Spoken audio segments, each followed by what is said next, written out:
অবস্থায় যদি মা মারা যায় তাহলে করণীয় কি, সেখানে কি করবে? গত কিছুদিন আগে কুমিল্লা থেকে এক ভাই আমাকে প্রশ্ন করেছেন, হুজুর ইমার্জেন্সি মাসালা আপনি উত্তর দেন, আমরা খুব লাশ ভালো নিয়ে করে দাঁড়িয়ে শুনুন, আছি। খুব আমি বললাম কি গুরুত্বপূর্ণ ভাই কি হয়েছে?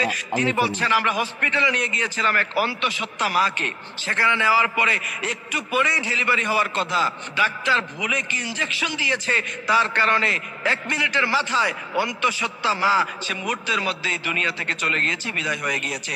এখন তার ভিতরে বাচ্চা আছে, এখন কি করণীয়, আমরা কি করতে পারি হুজুর উত্তর দেন। আমি মুহূর্তের মধ্যে থমকে গেলাম, কারণ এমন প্রশ্ন আমার জীবনে আমি কোনোদিন শুনি নাই।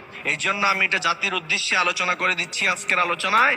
অবশ্যই আমাদের আলোচনা যারা শুনছেন, আদ-দাল্লু আলাল খায়রি কাফাইলিহি, এই হাদিসের ইস্তেদলালে আপনারা এটাকে শেয়ার করে দিবেন বেশি বেশি, যাতে করে গোটা জাতি জানতে পারে। কারণ একটি মাসালা আপনি আমল করেন অথবা না করেন, আপনি শিখলেন বিশ্বনবী বলছেন নফল নামাজ পড়লে যে পরিমাণ সওয়াব, সেই পরিমাণ সওয়াব আল্লাহ পাক তোমার আমল নামায় দিয়ে দিবে। আমি অবাক হইছি যে এই প্রশ্ন তো কখনো পাই নাই। পরে আমি গবেষণা করে এটার উত্তর যেটা পেয়েছি, যদি সন্তান গর্ভে থাকা অবস্থায় কোনো মা মৃত্যুবরণ করে, যেহেতু এখন সায়েন্সের জামানা, যেহেতু এখন মেশিনারিজের জমানা, অবশ্যই চেক করে নিতে হবে সাথে সাথে যে বাচ্চা ভিতরে জীবিত আছে কিনা। সাধারণত বাচ্চা মা মারা গেলে বাচ্চা সাধারণত সাথে সাথে মরে যাবে, তারপরেও যদি কোনো কারণ আল্লাহ পাক তার হায়াত রাখে, সে যদি বেঁচে থাকে, অবশ্যই অপারেশনের মাধ্যমে বাচ্চাকে বের করে আনতে হবে, অবশ্যই এটা করতে হবে। আর যদি না হয় তাহলে কি করবেন? আমাকে প্রশ্ন করা হচ্ছে, হুজুর বাচ্চা যদি ভিতরে মারা যায় তাহলে কি তাকে আলাদা বের করে আলাদা জানাজা দিব, নাকি একসাথে দিয়ে ফেলবো? এখানে হচ্ছে মূলত মাসালা। যদি আপনি চেক করার পরে দেখেন যে না বাচ্চাও দুনিয়া থেকে চলে গেছে, তাহলে অবশ্যই আপনি মায়ের পেটকে চিরাফারা করে, ইসলাম এটাকে সাপোর্ট করে না।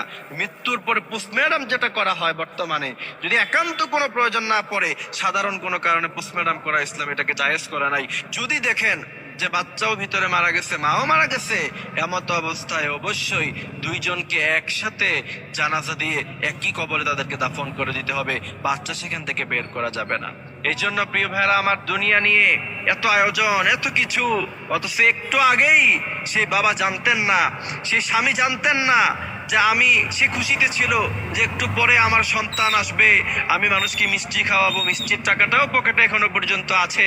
কিন্তু 1 মিনিটের ব্যবধানে আল্লাহ কি করে দিলেন, তার সন্তানও নাই, তার প্রিয়তমা স্ত্রী, যার সাথে এত কাল এত সময় সে কাটিয়েছে, কত আলাপ, কত